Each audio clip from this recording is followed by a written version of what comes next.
Hello everyone, good afternoon, not evening, and welcome to Roma Theory. Pellegrini for Giacomo Raspadori. Gianluca Di Marzio has confirmed this yesterday evening that the two sides are trying to overcome the obstacles of the wage difference and try to potentially make this swap deal happen in the winter transfer session.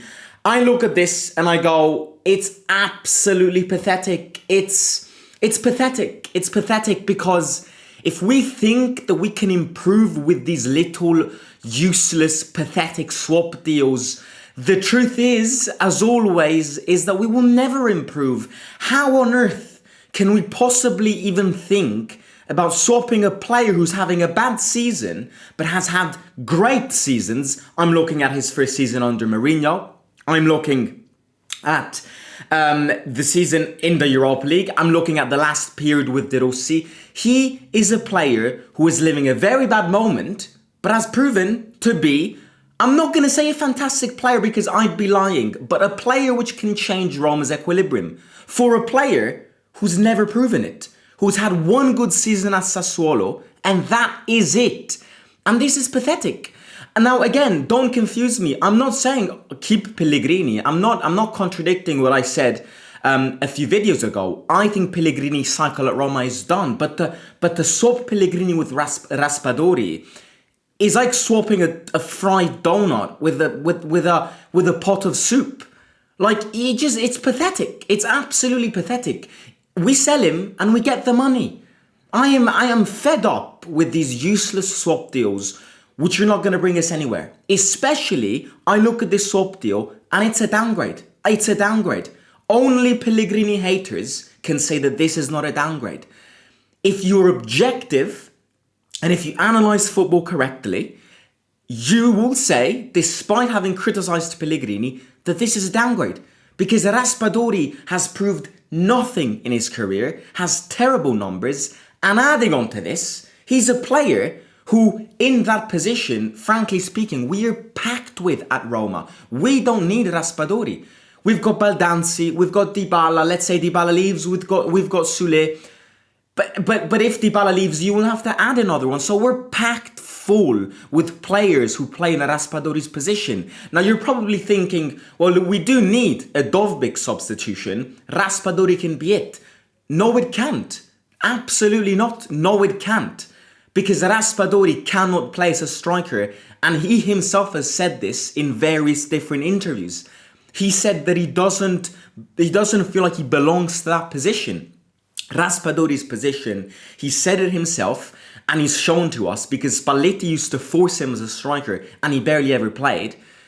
Conte insists on him as a striker, and he barely ever plays, and barely ever plays well. Raspadori's position is similar to what Pellegrini does, maybe a bit more advanced. I look at Baldanzi, I look at Sule playing in that central offensive but not striker position behind the number 9. That is where Raspadori belongs. And we're packed full with players. So buying Raspadori as a Dovbyk vice is shambolic because he can't play as a striker and he's got terrible numbers as a striker. So look, I think when I look at these rumors, I can see it happen. As we've said a few weeks ago, in fact, a few days ago, the Fredkins and the club are following this line. They're following this path. These players had to be changed ages ago. The cycle has come to an end, so it's not fair and also not beneficial to insist on players whose cycle is done. And I said how there was going to be a revolution. But if there is going to be a revolution, then okay, you have to remove the players which, in your opinion, are toxic to the club, can be said to have brought some toxicity at the club. Okay, we have to get rid of them, but you have to get proper replacements. And if I need to give to Napoli Pellegrini to get Raspadori, then not only am I downgrading, but I am also statistically not improving because the two players, Pellegrini's got better stats. Now, don't mind this season because this season is a bad season for him, and with Ranieri he's barely ever playing Pellegrini. But I'm looking at previous seasons. Pellegrini is somebody who's psychologically weak. That can be a defect, and it is a defect. But you have a player that we know has reached incredible numbers and that he can reach that ceiling once again. For a player who's never proven it, who hasn't proven it. Raspadori hasn't proven it. I'm sorry. So I'm not signing up for this swap deal. Also, going back to what I mentioned again, this revolution, I want to see it take place, this clear out. But I don't want to see it happening in January. Because yes, it is true that we need to avoid relegation and that we need to go best everywhere.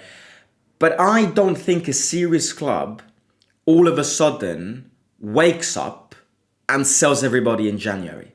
I think it will take time to sell players that you want to sell because you have to get replacements.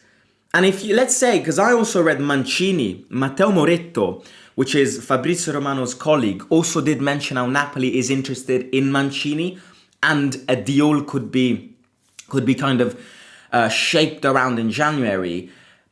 I am against selling Mancini in January. One, because you started the season, you can't have a clear out mid-season. The clear out can happen in the summer. And number two, let's say you do sell Pellegrini and you do sell Mancini and you do sell Dybala. That's three players that you need to replace. And we can't be just selling players to replace them. We need to ultimately improve. So if you sell Mancini, Pellegrini and Dybala, you need to get the replacements and you also need to get a right back, a second striker, and maybe even another midfielder. No, sorry, not another midfielder, maybe another left winger, right winger. That's like almost 6 players. Am I supposed to believe that Roma will get 6 players done in January? Seeing their organization skills, seeing their programming skills, seeing their investment skills? You know, I'm not a fool. I think we'll struggle to get 2 players in January, yet alone 6.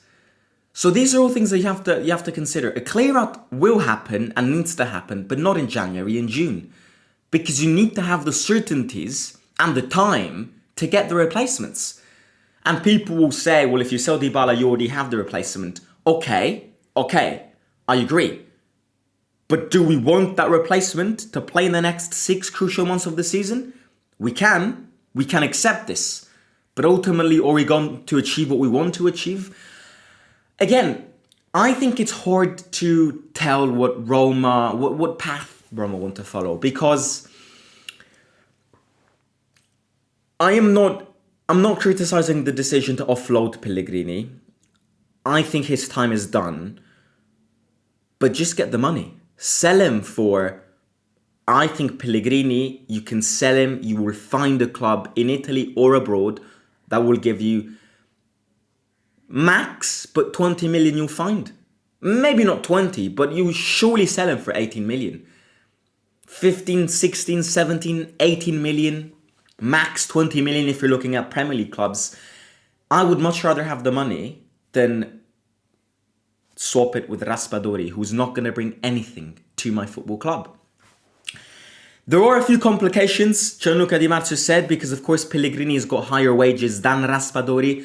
So the only obstacle in this swap deal would be the wages, because Napoli would of course have to pay a bigger wage for Pellegrini than Raspadori. I personally think Roma are locked in this. I hate it because I think it's pathetic and it's an absolutely pathetic swap deal which will not make us improve and will ultimately make us downgrade. I don't know, as always, we'll see what happens. I don't think it's the time to look at the transfer window, despite the fact that it's taking shape, despite the fact that the first rumours are going to start taking place. It's normal, we're almost in January. But the next few weeks, in my opinion, there's such a limit of cruciality and fundamentality to these next few weeks, closing 2024, that the last thing that I'm thinking about right now, with all due honesty, is the transfer window. We've got a massive game tomorrow, an absolutely massive game tomorrow. We've got a massive game against Milan. And I really think that game is massive because Milan are very beatable. And if you beat Parma and Milan, both of them, you would climb positions and you would get closer to Milan because you'd only get 4 points from Milan. So if you get, I mean, tomorrow you have to win. In Milan, I'm asking too much. And then you've got the derby. So next few weeks, closing 2024 and closing this first half of the season, there's such fundamental layers to it that the last thing that we should be thinking about and the players should be thinking about is this, transfer air. But we'll see what happens. Hit the like, subscribe, let me know down below what you think. Are you pro or against this swap deal? Would you do it or not? Or would you give Pellegrini another chance? Would you want to cash in? Or do you accept this swap deal? Or if you would rather another swap deal, which one would you do? Let me know all of that. I'll catch you tonight with a match preview live. And take care. I gotta go some Christmas shopping now. So wish me luck. Bye-bye. See you out.